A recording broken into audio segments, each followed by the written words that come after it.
Hello and welcome to episode 211 of the Clean Energy Show. I'm Brian Stockton. I'm James Whittingham.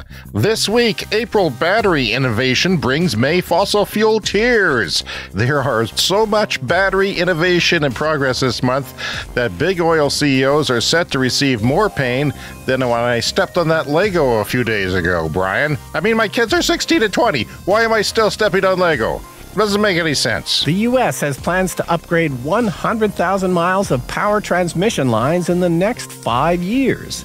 This is not unlike the 20th century push for the interstate highway system, but without the smelly rest stops. U.S. President Joe Biden, who claims to be alive, announced sweeping new regulations for coal plants that will likely cause them to close sooner than expected.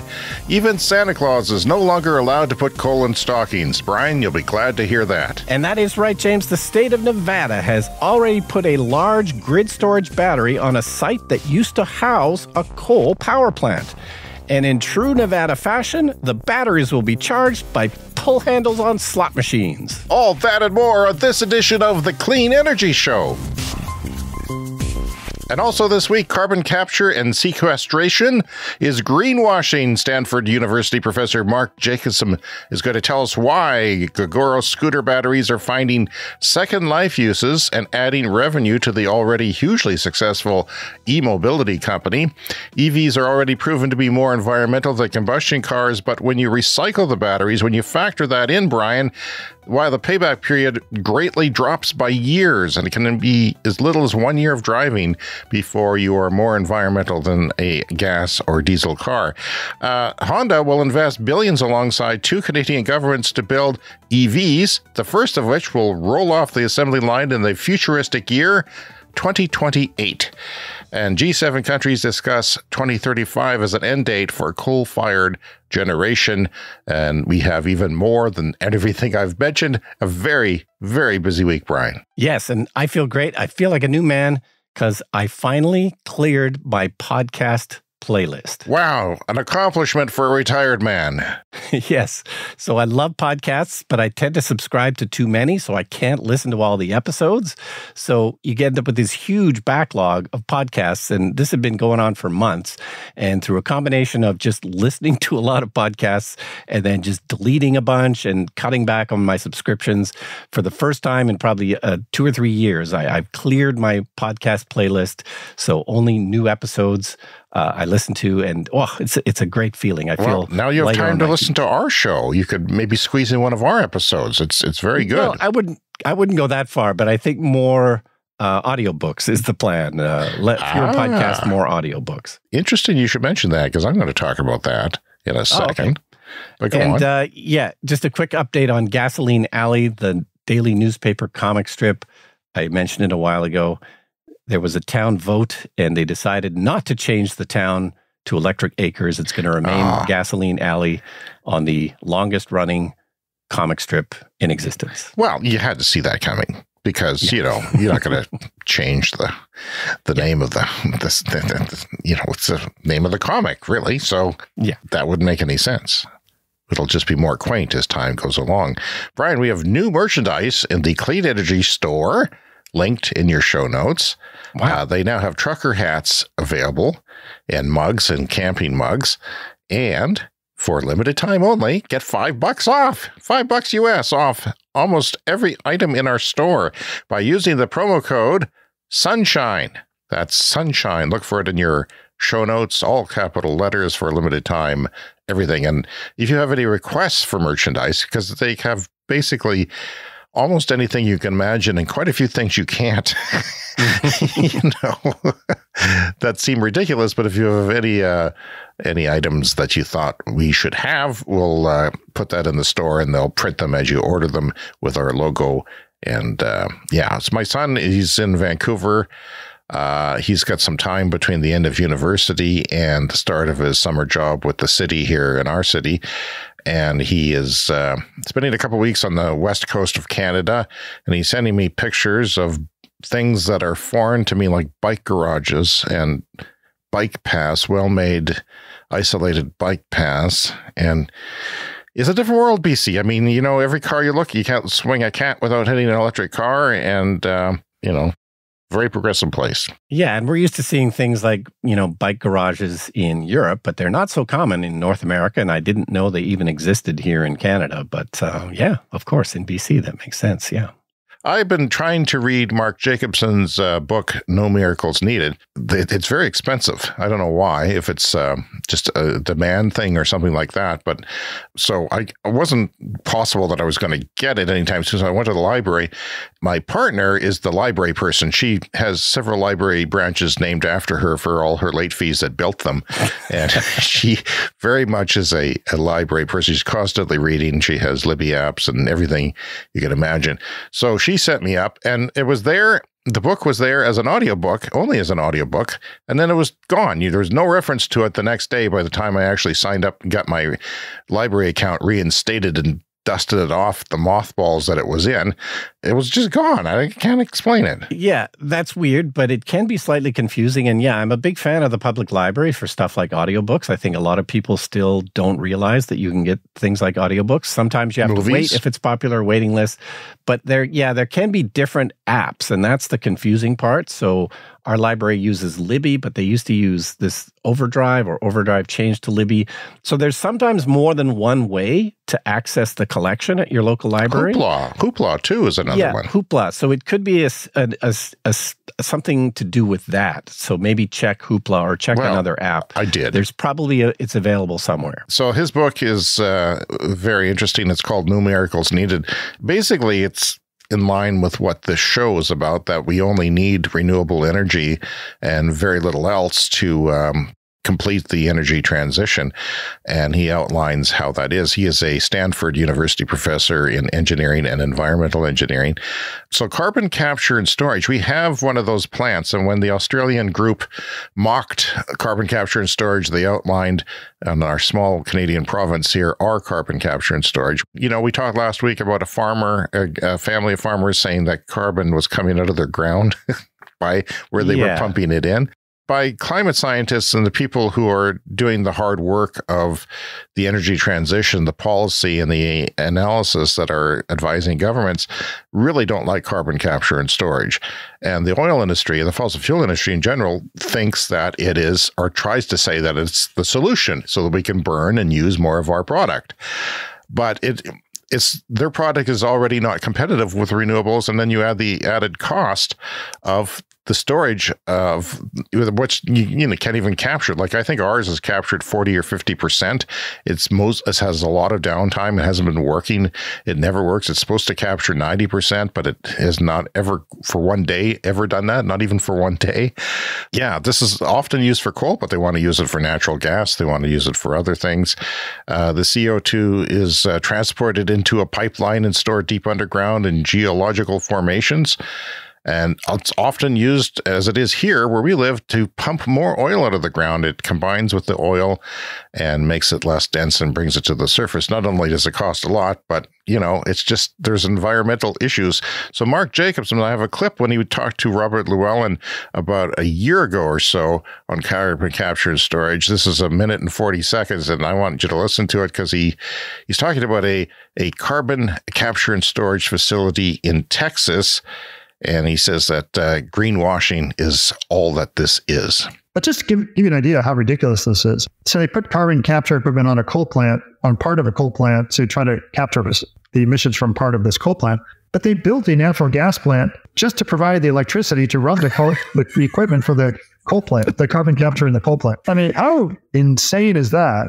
They didn't capture any of the carbon from the natural gas plant. They just burned the natural gas, and that CO2 went to the air. They weren't counting for that. Then they had to go mine for the gas, and they had to dig more mines, and then they transport it. So on average, it's like 3.5% of the methane from that natural gas well and the piping and the processing, leaks to the air. And then they don't capture all the carbon from the coal plant because the carbon capture equipment is not as efficient as when it's running perfectly. It has a certain efficiency that might be 90% or 92% or something. But first of all, it doesn't run all year. And because it's for maintenance and not only for maintenance, but sometimes because the CO2 where was it being piped? They then built some pipes for the CO2 and sent it to a nearby oil field to bind with the oil. The CO2 would bind with the oil to make it less dense so it come to the surface faster so they can actually extract more oil. Well, that process releases 40% of all the CO2 that's captured, goes right back to the air.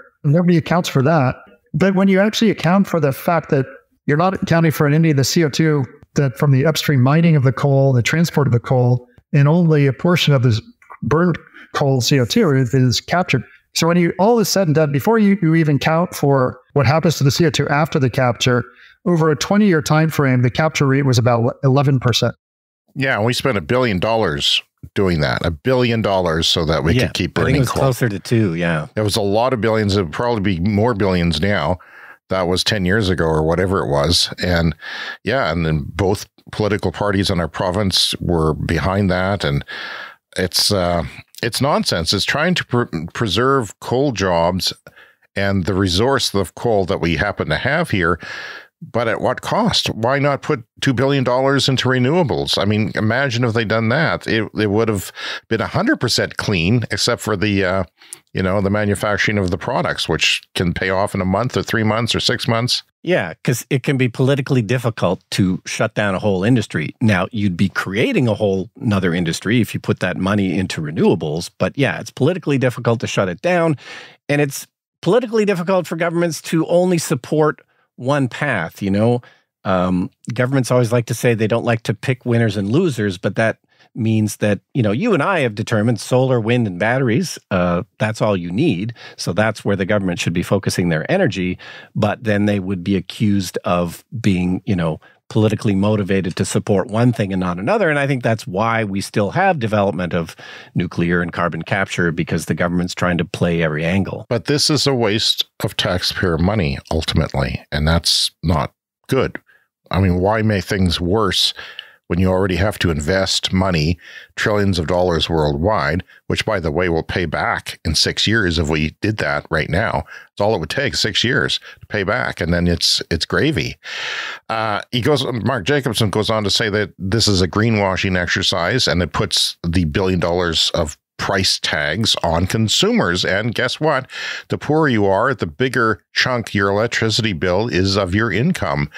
And if that has to go up because of BS like this, it's not fair to low-income people. Yeah, and we have a great story later about how batteries instead of coal are saving money in Nevada. Okay, this is late-breaking news that I found very discouraging. We'll get the bad news out of the way. Tesla has laid off its new car design team and its supercharging heads and all their teams. They're not going to develop new cars. Their car fleet is already pretty old. X and S is old, and, car companies revamp their models fairly quickly, and then people buy them. Otherwise, they wouldn't buy them. Current superchargers, Musk says, will be completed, and critical superchargers will be added, according to the child man and CEO. Betting the farm, I think, on automation now. Things aren't going well for Tesla, so he's saying, I predicted this, that I don't like this, Brian, because this slows the transition. Unless he can pull out a robotaxi out of his butt that can deploy North America wide, at least, if not worldwide, it's going to be a problem. And even if he could, it's not going to happen instantly, because it's going to be regulation jurisdiction by jurisdiction that's going to have to get approval, and that's going to be slow. It's going to be years. Could be 3 years, could be 2 years in some cases, but more than likely overall it's going to be longer than that. So this isn't going to happen. And then he's slowing down the transition to electric vehicles because he's a crazy man, in my opinion. I think he's screwing current owners, like they just opened up the Supercharger network to other OEMs, the car companies like GM and Ford and Volkswagen and everyone else, basically, to use their very good network, which also I've seen some stats about how much money it's making them. It's a good revenue source. I mean, if nothing else, maybe he should have sold it, broken it off into a different company and sold it so that somebody can keep deploying those superchargers, keep the Tesla name. It's also good for his company. It's good for the Tesla brand because people have to download the app sometimes, and, you get advertising for Teslas on there. But he's definitely switching from a car company to a software company overnight, just saying, that's it. The car thing's not working. Let's go to the software and have full self-driving robotaxis everywhere. I'm very skeptical, and I know that you're going to try and defend him now, so go ahead. Do your thing. No defense, but I think it's just a little too early to know for sure what's going on. Tesla tends to move very quickly. So news like this, blurts out, and then we tend to get more information about what's going on later. So I just think it's a little bit early. But I will give a plug for the Tesla Daily podcast with Rob Maurer. That was always my favorite source for Tesla news. And he stopped doing it daily, but he put out an episode last week to coincide with the quarterly report. So he's going to keep doing that at least quarterly, possibly monthly if he can manage it. But it's very difficult to get analytical news about Tesla. Everybody tends to report on it emotionally. And that was always the difference with Tesla Daily. He looked at it analytically. So it's difficult to find news sources about Tesla that are analytical rather than emotional. But the CEO does things emotionally. Oh, yeah. It makes for excellent headlines, and it makes for excellent clickbait. And, people always are going to click on those stories. But I always wished Rob Maurer would kind of franchise his model of doing things, because I would love to have like a Rob Maurer give me all of my news for all of the things I'm interested in, because it would, I would end up with just a much lower blood pressure. So much of the news is so clickbaity that, I don't like it. No, I mean, CBC in Canada has been running an electric car negative stories so often that I thought, oh, they went a week without publishing one. Then I went there and there was one. And it's almost absurd, because the truth is that electric vehicles are doing well. But I know when I go to my wedding this summer and have to face my Alberta relatives, they're all going to say, oh, too bad about Tesla. An electric car's not working out, eh? I'm putting all my money in oil. And they're going to get screwed if anybody is relying on oil. Not only is oil going to go away, and it could go fairly quickly, especially here where it costs more to make the oil. And then the oil that we will use maybe will be from Saudi Arabia, where it's the cheapest to get out of the ground. We're going to have all these facilities to pay for, all these oil wells, these abandoned wells, these abandoned oil refineries. It's going to be a huge burden on my children, and possibly me if I live long enough and start eating my vegetables. And the question is when. So it's been 4 years now that we've been doing this podcast, and we've been, of course, predicting this since the beginning. And well, we never really thought it was going to happen. Now I was looking at 2028 as a time for plateauing oil prices. Yeah, 2030 is kind of what we plan to do the podcast to 2030, because that's when a lot of this stuff will have taken place. But, Toyota is still the number one automaker, and they're not interested in EVs. So, it's just happening slowly, but hopefully we're right. Well, let's switch to some good news then. This is from Gogoro. We've talked about them on the show over the years. This is the battery swapping scooter company that is rapidly helping charge the adoption of two-wheeled electrified transport in countries where, and there's a lot of countries where it's the most popular form, 2- and 3-wheelers. We don't often think about that in North America, but there's a lot of places in the world with hundreds and hundreds of millions of people who are using 2- and 3-wheeled transportations, and it's already rapidly transitioning to electric because it makes sense. The noise and pollution from those vehicles is going way down, and that's important to those larger centers, say in India and Taiwan. So Gogoro is a Taiwanese company that developed a battery swapping refueling platform for urban electric two-wheeled scooters, mopeds, and motorcycles. It also develops its own line of electric scooters. It makes these cool scooters as well as the technology for the swapping of batteries. So it offers its own vehicle innovations to vehicle makers, partners, a lot of them like Hero and Yamaha and many others. Modular batteries, I describe them as they remind me of like that when you make bread at home in a bread maker, that you pan, pull out the bread, the pan thing, the metal thing that goes into the bread maker. It's about that size. It's quite heavy and it's got a handle on it, but there's 2 of them in each scooter, and you just plop them in a vending machine at 7-Eleven or somewhere. You stop on the side of the road, take them out, put them in, take fresh ones out. You don't, it knows who you are. Each battery has a serial number in it or something. It's about as heavy as the bread that I make if I screw up the recipe. Your pandemic sourdough. So now partnering with a huge investment company, Gogoro is, to expand deployment and ways to monetize their batteries for a second life. Batteries, they go down in the capacity that they have over time. And sometimes at some point you say, well, they're not usable anymore. And it depends on who you are. Battery, like EV makers will say a certain percentage of the original and will replace it under warranty if it goes down below that. Well, I'm guessing around 70% maybe that they would replace these. And what they're using them for, they're finding uses for them before they recycle them. We know that battery recycling is a huge thing now that is just starting to take off and is working very well with 90 to 95% of the minerals recycled. So they're using them for backup power for traffic lights during a power outage. Wouldn't it be nice if our traffic lights work during power outages, because it's absolute chaos? People around here don't know how to operate. No one understands how the rules are supposed to work. It's supposed to work as what we call a four-way stop here in Canada. And also for parking meters on streets. That's just two examples, but they're finding different ways for them. Also, through their what we call battery management, or through the software just on how they charge them and when they charge them and what temperature they're charged at and how fast they're charged, they found out a way. They expected these to only last 10 years, but now they've pushed that to 12 years. So they're getting 20% more out of the batteries. And if you're an investor, that's a big deal when you achieve that, because that's the major cost of what the service they operate. And also these batteries can go into grid storage. I mean, you could build, and some of these vending machines actually work as grid storage. They actually feed the grid and get paid for it in certain locations because there's all this battery power sitting there.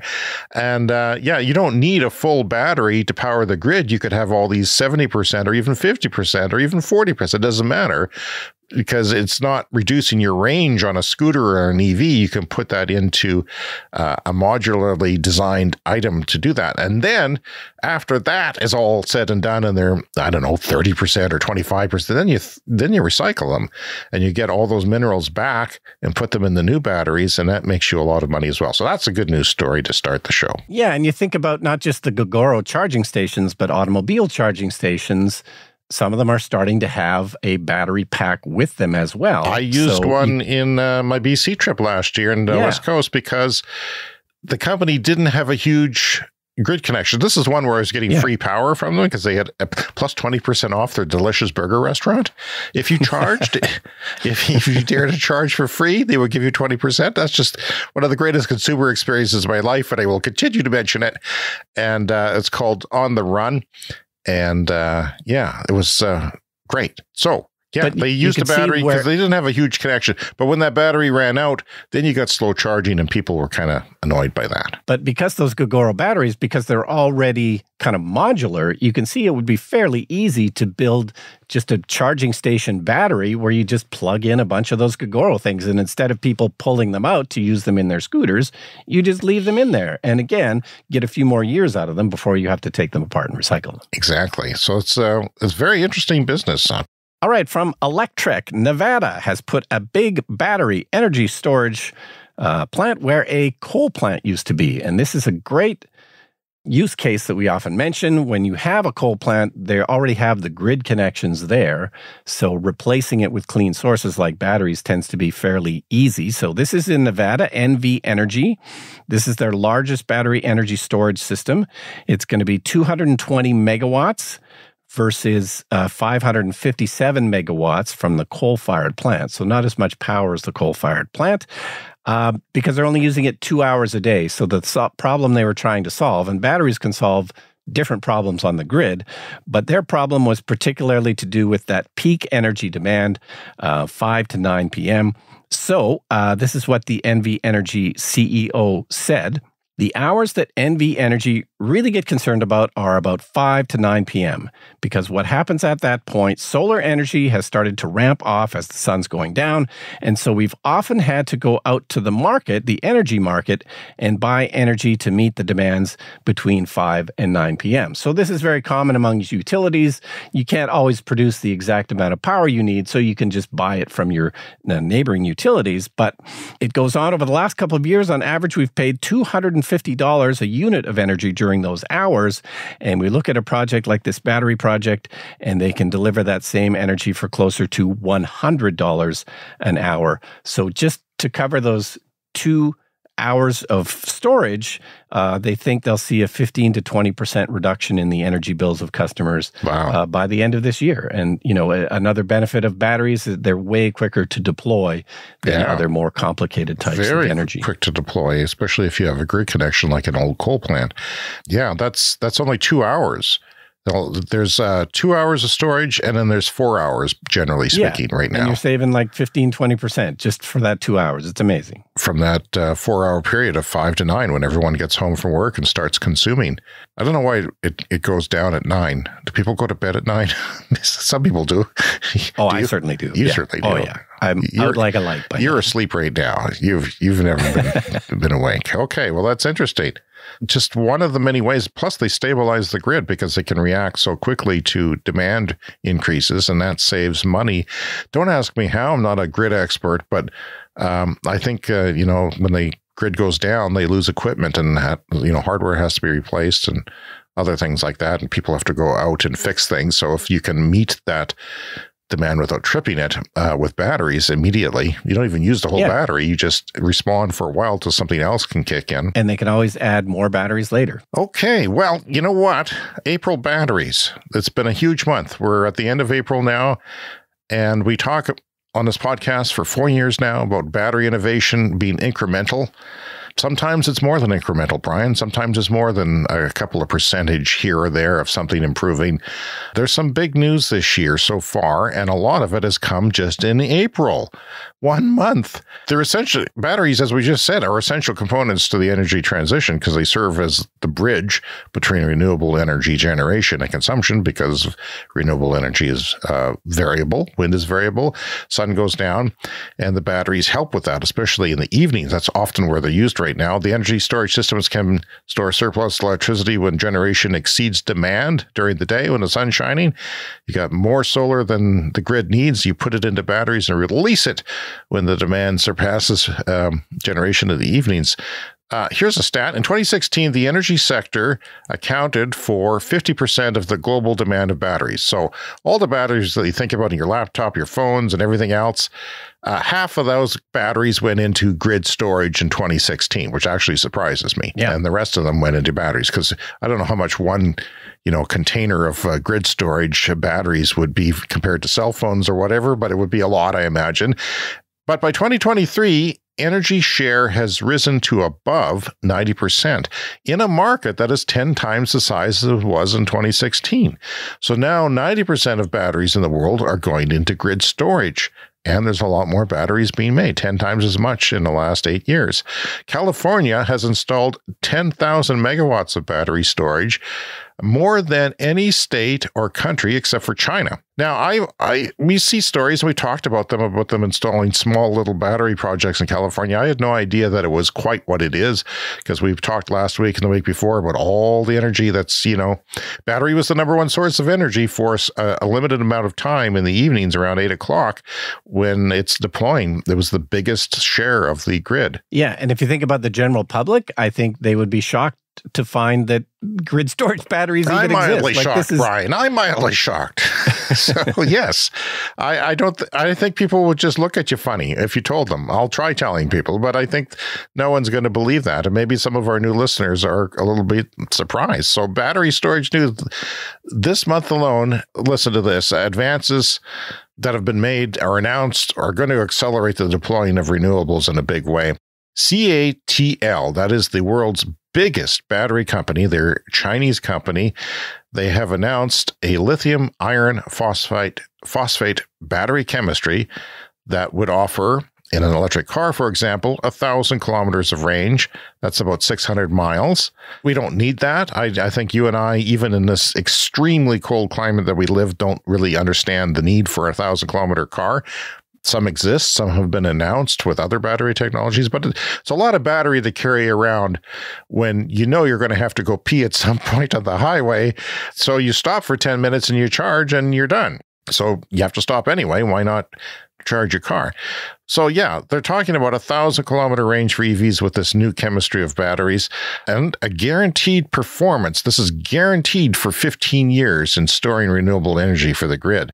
which I believe is around double of what they are now. So that, of course, reduces your cost. If the same battery gives you twice the output because it's around for twice the time, your cost per unit of energy stored is lower, and then you deploy more of them. The lower the cost is, the more it makes sense to deploy even more. And then, of course, the price goes down further. Yeah, and then in cars, these things would be for 1 million miles. 1 million miles, which is 1.6 million kilometers. I mean, what car goes 1 million miles? Your car is going to fall apart before the battery does. Generally going to fall apart first, yeah. And if it lasts that long and your car falls apart, say half that, then what do you do with the battery? You don't recycle it. Maybe you put that into energy storage for a while.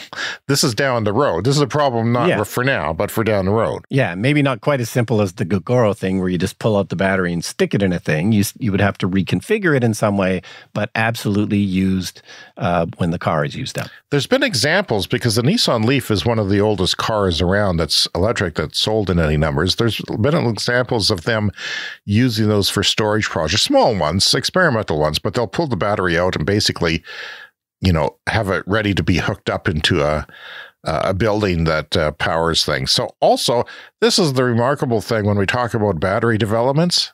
These are coming immediately, like right now. They're manufacturing them right now. They're building the machines to manufacture them right now, and then they will be out.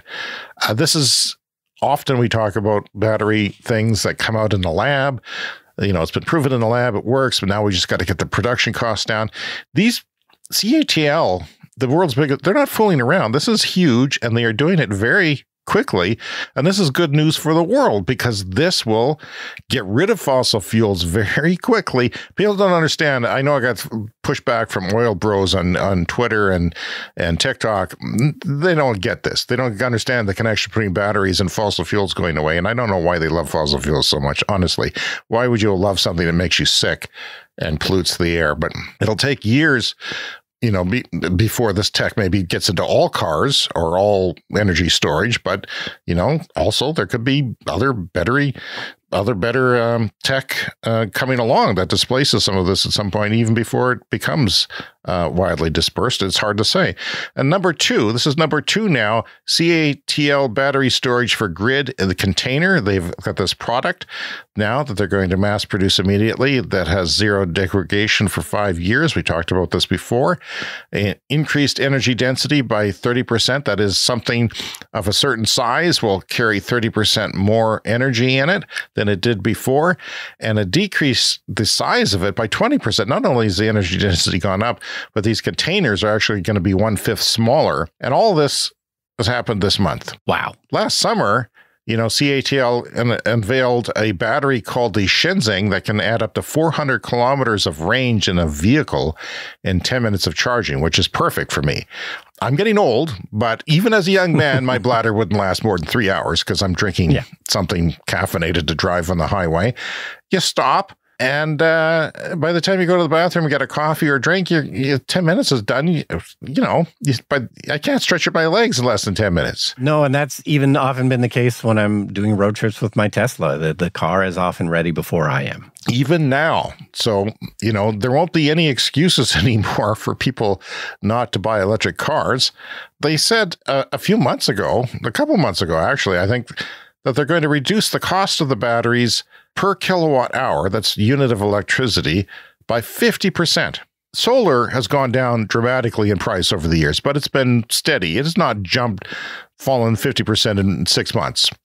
So that is an incredible benchmark. A lot of this has to do with the pandemic, sort of demand, keeping, I think prices maybe were artificially level or even a little higher for batteries. Yeah, it took a while for the supply chain to realize what was going on. And what's going on is an incredible ton of batteries is getting made. And now the price drop is catching up to that curve. So even though it stayed the same, and this is what often happens with batteries, if it does stay the same 1 year, it drops twice as much the next year. If you look at the charts, the graphs.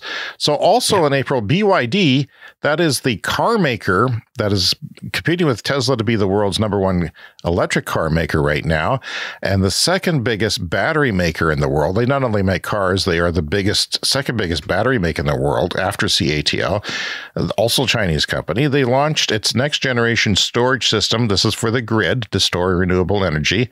It competes on specs with the one I just mentioned from CATL and even is a little bit better. It beats it. It's not just a coincidence that CATL has had an innovation. It's just because you're making so much battery. And somebody pointed out, well, you get to pick for the cream of the crop of all those STEM graduates, because these are becoming, this is the new oil. This is the bigger companies in the world. And they're getting great innovations from them because they have so much. The United States, I worry about your education system. I worry about our education system too in Canada, and our future ability to compete and innovate in the world, because China seems to be taking over. And by the way, these BYD grid storage batteries that I mentioned that are actually better, deliveries are all, not manufacturing, deliveries are going to start immediately.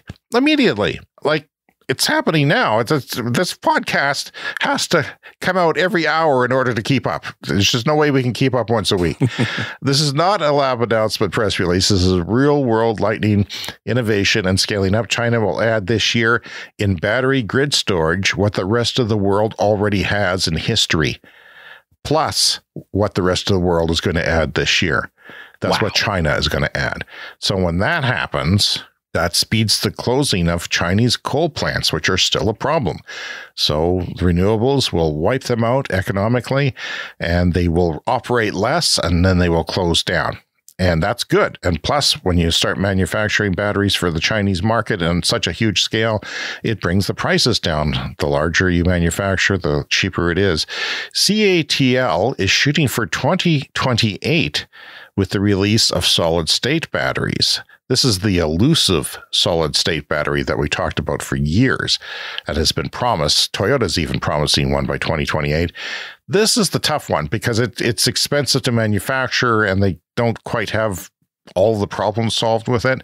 But I just want to go over why solid-state batteries are desirable, okay? So when you remove the liquid electrolyte in the batteries to have a solid-state battery, this reduces the fire risk, so they're much safer. And unlike conventional lithium batteries that charge slowly from 80% to full, so when you're on a highway in an electric car, you only charge to 80% because it could take, the same amount of time to get there as it is from 80 to 100%. It slows down. There's reasons for that, which I could explain, but I'll leave that for another show. Solid-state batteries, though, I guess they charge fully all the way and faster, so that's a good thing. Solid-state batteries are also more energy dense. There's more energy in the same package, making them lighter and smaller than lithium-ion batteries. This could lead to lighter, smaller electric cars or extend their range without increasing size and weight, or those Gogoro scooters could go maybe 60 kilometers instead of 40 or whatever it is. And they could potentially make electric aircraft more feasible, which is important as well.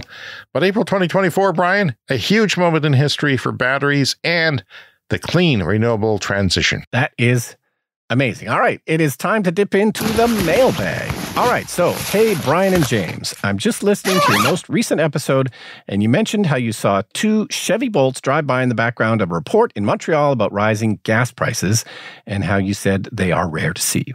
While you are certainly correct that Teslas are by far the most common EVs, I think you would be blown away at how many EVs are starting to appear on the roads of Montreal. You see a good amount of Bolts as well as Konas, Souls, Ioniq 5s, Ioniq 6s, Mach-E's, Neros, Polestars, F-150 Lightnings, EV6s, electric BMWs, BZ4Xs, Sorteras, Taycans, C40s, e-trons, Leafs, Arias, and even the occasional MX-30 Mazda. The rarest of EVs. Made a handful of those. You'd be blown away coming from right-wing EV hater country to left-wing electrified Quebec. By the way, you are still arguably my favorite podcast of the 20 or so that I cycle through weekly as I do chores and cook and stuff. All the best from Mitchell. So yeah, we wondered why doesn't everybody in Quebec drive an EV, because they've had really good incentives for years. And well, I guess Mitchell is telling us that, they kind of do. Well, Mitchell, I knew that because I was aware and jealous of the incentives that Quebec had, very large incentives for new EVs. And when I bought my Nissan Leaf, my 5-year-old Leaf, I imported it from south of Montreal. And it's because I knew, while looking just at Auto Trader nationally, that there was a lot of lower priced EVs. It was much lower than BC. where they had a premium price on them because the incentives were even better in Quebec. And they had a used incentive for dealers. I think it was $4,000 to import an EV. And that mine was imported from the States, from New York State into Quebec. And that's where I bought it. But that program ended, and I saw them all disappearing from Auto Trader, and it was anxious. I got one of the last ones that was cheap, one of the base models. So even though you had to ship it in from Quebec, it was still the cheapest way to get a Nissan Leaf. Yeah, and if it was working properly, if my heater was working, and I kept up with sort of the suspension, I think I could sell it for what I paid for it. Like, because they're really expensive now, especially here where you don't have as many options around for used vehicles, especially used EVs, so lower priced ones. So yeah, I was happy. I'm still happy driving that car. And I still remember the day it came in. I hired a sort of a gig worker transportation, and they took out a motorcycle, and then my car came out. It didn't start. There was no noise. It just sort of came out. And I put it in my driveway quite happily. It was quite a day to have your first EV. Thank you for writing the letter, Mitchell. We'd like to hear from you. Our listeners, it's one of the favorite parts of the show. Contact us by email, cleanenergyshow@gmail.com. You can also leave us a voicemail online. We love that. Speakpipe.com/cleanenergyshow. And our podcast runs on support from our listeners. You can donate one time or on a monthly basis using the PayPal link in your show notes. From Electrek, the U.S. has a plan to upgrade 100,000 miles of transmission lines in just 5 years. So, as we know, not only do we have to switch to clean energy, but the world is just going to need a lot more electricity as people start driving electric cars. So grids are going to have to make substantial upgrades. And so the U.S. is trying to do this. This is, part of the Inflation Reduction Act, and it is, could be called the Green New Deal. That would have been a better term, perhaps, than the Inflation Reduction Act. But, the original New Deal in the U.S. spent a ton of money on infrastructure, and there's going to need to be a similar amount of spending on infrastructure to get this stuff going. So they're going to use basically upgrades for some of it. They're basically the transmission lines can be upgraded to just carry more electricity, and they're also going to just make more power lines. For instance, there's going to be a 2 gigawatt transmission line from Idaho to Nevada. That's one of the new projects. That one's part of the bipartisan infrastructure law. The rest of it, like I said, grid enhancing technologies is what they call it. It's the most inexpensive way to, it's, a thicker wire, I guess, to... they call that, what is it called? It's not rewiring, but it's something where they replace the wires, and there's new technology in wires where they're thicker. They can carry up to 3 times what the old wire could. But you have all this land. This is the hard part when you want to build new transmission, is the land. You have to, get environmental approvals and purchase the land or lease the land and put the transmission towers up. But if they can use the same towers and put up 3 times the transmission, that's exciting. I mean, it does cost a significant amount of money, but it's less than faster. That's the important part. It's faster. And, there's other ways too, like the current transmission lines, it's based on heat where they have a peak heat temperature. But if you put these new sensors that one company has on them, they're fairly expensive, but it pays off quite well. You can, just make sure it doesn't get beyond that temperature. And generally speaking, you're pumping more power through it than you were before, significantly more.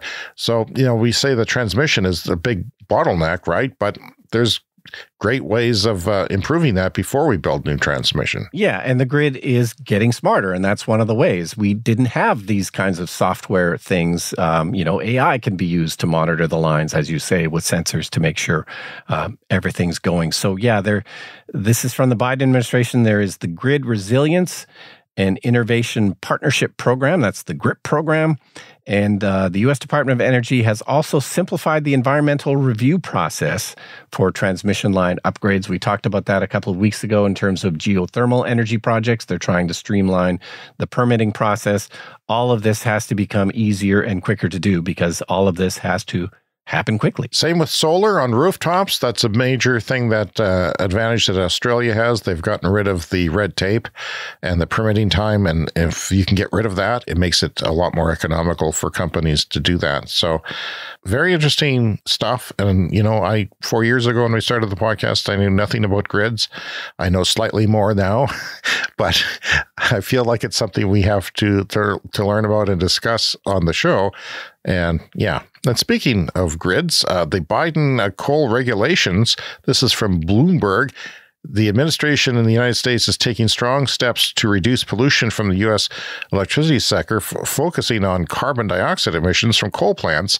Coal plants are just 20% of the power mix right now in the United States, but it's so dirty, it's still more than half of the power sector in the United States CO2 emissions just from coal. That's why we got to get rid of them. The new Biden power sector rules say that coal-fired power plants need to capture all of their CO2 by 2032 or close by 2039. We talked about, carbon capture. It's not going to happen. It's just not going to happen. Not all of it. I mean, that's not going to happen. And pretending that carbon capture can work ends up just delaying all of these things and keeping the coal plants open longer. New gas-fired plants, that's natural gas that often replaces coal plants that are closed, they must also meet strict emission reductions. These new rules are part of a larger push towards using renewable energy sources like wind and solar, especially as demand on the power sector increases due to advancements in technology such as artificial intelligence, which we talked about a lot, and the growth of electric vehicles charging. For example, the energy use by U.S. data centers is expected to triple by the end of the decade, and this initiative is one of President Joe Biden's major efforts to combat climate change. It builds on previous policies targeting emissions from cars, trucks, and oil operations. And since power plants are a major source of U.S. greenhouse gas emissions, cutting these emissions is crucial for meeting international climate commitments like the Paris Climate Agreement. And this new set of rules is likely to accelerate the closure of many coal plants. I can see it closing them all. I think they're going to close them all anyway, Brian, because you can't compete with renewables. And when there's a battery breakthrough, that even makes it a bigger dagger in the side of fossil fuels. Yeah, it's already becoming not economically viable to run these coal plants, and they can't, spit out the electricity as fast as, say, battery storage can. But there's also reports here from Power Magazine that the G7 countries are in talks to put 2035 as an end date for coal-fired generation. So it sounds like this is not finalized or anything, but the G7, this is US, Canada, UK, France, Germany, Japan, and Italy. For Canada, this is a no-brainer. We only have 2 provinces, I think, that burn coal. And we were targeting 2030, and, we were supposed to do it by 2030, and our Petro province, Saskatchewan, Canada, is not willing to do that. They're backing away. It's a no-brainer for Canada to commit to because our grid is already very low carbon. It's just a couple of things that have to close. But 2035. But it's going to happen anyway because it's too expensive to run these coal plants anyway. Yeah.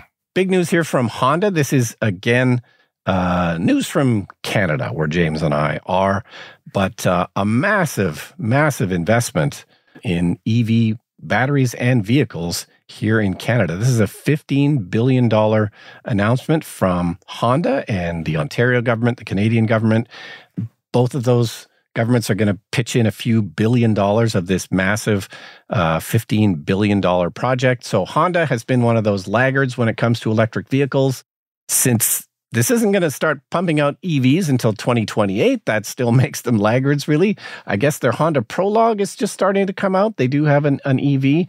I haven't really learned too much about that one. We'll see how many of them they make, though, and how they're priced. Toyota certainly botched their rollout of the BZ4X. Yeah. But I was watching the Stanley Cup playoffs, and Honda had some advertising on the boards for their Honda Prologue EV. So, well, they're just advertising that they're an advanced company, and we shouldn't discard them as being from the past, which they unfortunately are. And I'm a fan of Honda and Toyota, but they have not agreed to go forward with the transition that we know is coming. We know that EVs are better vehicles from our own experience. Yeah. So this is going to be basically 4 giant factories. So there's going to be an EV manufacturing plant in Alliston. So this is going to pump out 240,000 EVs a year. That's 2028.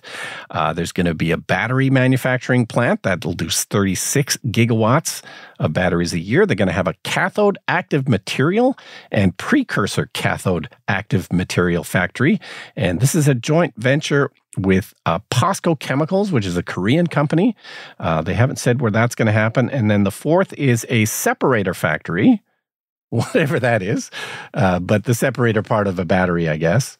Well, then, yeah. So there's different aspects to the manufacturing of batteries. So they haven't said where they're going to do this, but the government has put in a crap load of money, and honestly, I'm a little nervous about it. I'm not sure that it's going to pay off. They won't be in power when this happens in 2028, but we'll see what happens.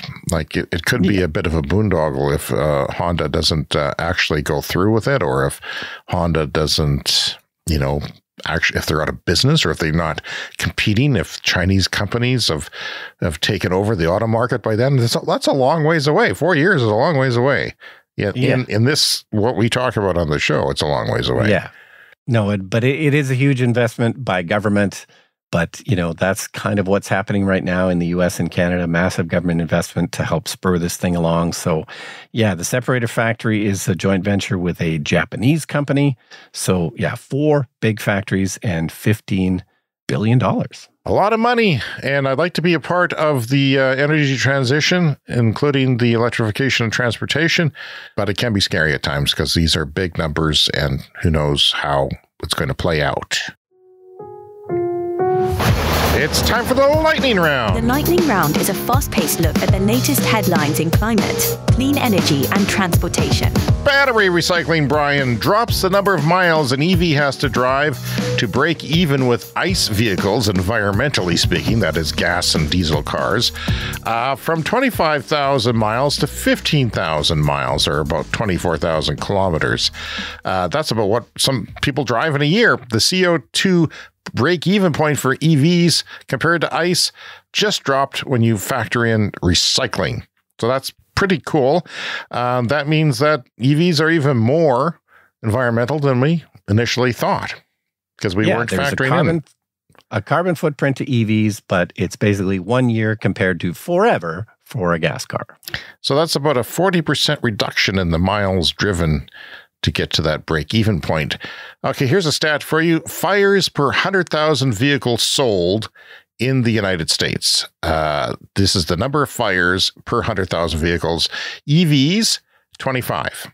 Petrol and diesel vehicles, gas and diesel vehicles, 1,530. That's a lot. My math isn't so good, but that's a lot. There's a big difference. Big difference there. Get worried about battery fires in cars because... Front page news nationally. Yeah. But yeah, my last road trip down to Colorado saw one car burning at the side of the road. Saw a car burning at the side of the road once on the freeway in LA. It's it's a surprisingly common thing. I've seen it picking up my kids at school. I don't know why, but it happens. China launches the world's largest electric container ship. That is a container ship, which you see, when you think of ships shipping containers through the Suez Canal and places like that, this is going to be electric. And it is it's a short distance between ports in China, but they're slashing 8,600 pounds of emissions per 100 nautical miles. This is from the Tech Times if you want to read more about it. Manufactured by the state-owned China Ocean Shipping Group, or COSCO. COSCO, the shipping container vessels you see on trains and everywhere else all the time.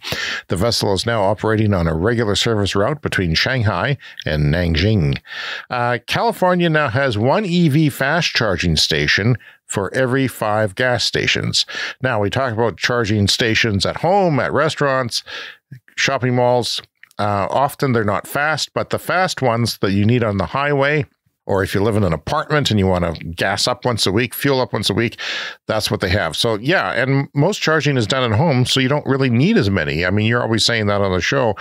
So that's actually a pretty decent ratio as long as you fill in what we call charging deserts, the little areas on the map that don't have them, and as long as they're frequent enough in all places, that's really good. Yeah, you probably need a little more than 1-to-5 ratio, but yeah, they're getting close in California. It's time for a CES Fast Fact. Since 2010, battery costs have fallen by more than 90%, offering opportunities to cut emissions in road transportation and electricity. But in 2023, electric car sales rose to almost 14 million, and battery storage deployment in the power sector has more than doubled. So it's going fast. The U.S. grid capacity factors in 2023, I find this interesting. So I'm going to tell you the capacity factor for a power generation station is you have what the maximum is. I've got solar panels on my roof. They're maximum rated at 3.3 kilowatts. But are they always putting that out? No. Nighttime, no. Mornings, evenings, no. That's the peak at the middle of the day. Even nuclear plants and coal plants, they don't run at 100%. They run at a certain percent because you have downtime and different things like that. So in the 2023 last year, coal in the United States, on the electricity grid in the United States, was 42%. So a coal plant might be rated for X number, like 1 gigawatt, let's say, similar to a nuclear reactor. A big coal plant might be 1 gigawatt. Well, this is running at 42% on average. That's what coal plants were doing on average. And it's important. You see that falling down in China. The coal was like at 60, 70, and now it's falling down to like 50, and it's continuing to fall. The capacity factor, this is what they're generating because they don't need it. So that's kind of what's going on in the States too, is that the coal is falling. Natural gas was at 40%. There's a lot of downtime. We had power outages just a couple of weeks ago in Alberta because of 3 natural gas plants tripping offline and having problems and needing fixing. Solar is generally 23%, and that's basically what solar is no matter what. There's no downtime for solar. It doesn't have to be repaired and go offline, or a couple of panels might be, but generally speaking, solar is at 23%. So that's a factor that stays the same, as is wind. Wind is 34% of its maximum capacity. So basically wind is blowing decently enough 34% of the time. Yeah, and also a little bit of wind is not like a lot of wind. Nuclear is actually pretty good at 93%. So 90% is often what is quoted. So 93 is pretty good for nuclear. Hydro is actually 34%, which surprised me because you always think of hydro dams running all the time because water flows all the time. You don't stop flowing water. And I guess they probably do run all the time, but they just regulate how much of the time they're running so they don't run out of water, amongst other things. Geothermal was at 70% of its maximum capacity. Just thought that was interesting, and it's something that I'm learning along with our listeners. From PV Magazine, the DNV forecasts that solar energy in China will account for 38% of the country's electricity production by 2050, compared to, it's only 5%. You think of all the solar they deployed in China, it's only 5%, but it's going to multiply that by quite a few times still. Time for another CES Fast Fact. China, again with the China. China currently has the capacity to produce some 40 million vehicles, electric vehicles a year, though it sells only around 22 million. So it has capacity to sell almost twice as much as they do. Like, the capacity is there because, I don't know, China. And they would love to sell them in North America, but that's going to be a slow road. The context here is that the United States auto market is around 15 million. So that's where it is. So if we were to buy Chinese cars, they would sell them to us, basically, is what that stat tells me. Germany is adding 3.7 gigawatts of solar capacity. When do they do that, Brian? So far this year, this early year of 2024, That's what they've added in solar capacity. Basically 3.7 nuclear reactors worth. But again, it's operating around 23% of that. And that's a lot. It's just telling you that's a lot of solar, okay? And they already had a lot of solar, and they added that much more just in the last couple of months or so. World's first hydrogen station for commercial trucks opens. Is it too late? A sustainable website. Electric? I don't know. But I think whenever we have battery innovation, long-range trucking is sort of on the cusp. Will it work? Will it not work? Well, when a battery improvement comes along, it works. So, and it's just easier to put up a charging station, even a megawatt charging station, than it is to deploy hydrogen, which is inefficient because it takes energy to make hydrogen. It takes the renewable energy to make the hydrogen, which you could be just putting into the battery of a truck. India allocated 1.5 gigawatts of solar at 3 cents a kilowatt, which is really, really cheap. Because, Brian, nothing can compete with 3 cents a kilowatt. Yeah. That's about the lowest price you can get electricity for right now. We pay retail about 15, 16 cents, but that's really cheap. Of course, it's India, good solar potential. And finally this week, this is a tweet of the week. This is from John Taylor, and it's a short one, but I'm just going to point it out. Seriously, you're going to wake up one morning in the 2050s in a home warmed by your wind-powered heat pump, open the dividend from your solar farm share, ride to work in an electric bus passing fields of agroforestry brimming with wildlife, and wonder, what was all the fuss about? I think that's the truth. I think that the people, the oil bros who are poo-pooing solar and wind and EVs are going to say, I didn't do that. I never said anything about EVs. When everyone's driving an EV 10, 15 years from now, they're going to forget that they ever spent half their life on Twitter poo-pooing it all. Yes, and what they're complaining about now, they'll just be shopping for an EV in a few years from now anyway. All right, that is our show for this week. You can contact us at cleanenergyshow@gmail.com. Around social media, we are Clean Energy Pod, and we have videos of our show on TikTok and YouTube, including special content that is not featured on the podcast. Rate and review us on Apple or wherever you're listening to our show, whatever app you're using. If you could rate and review us, helps us. And why wouldn't you want to help us? If you're new to the show, welcome. Thanks for coming. We have a great time doing this every week, but remember to subscribe on your podcast app, because that way you'll get the new episodes downloaded, and we release them every week, although we could release them every hour if we had the robotic energy to do so. There's just that much going on, and I can't wait to do it again next week, Brian. Yeah, I'll see you next week.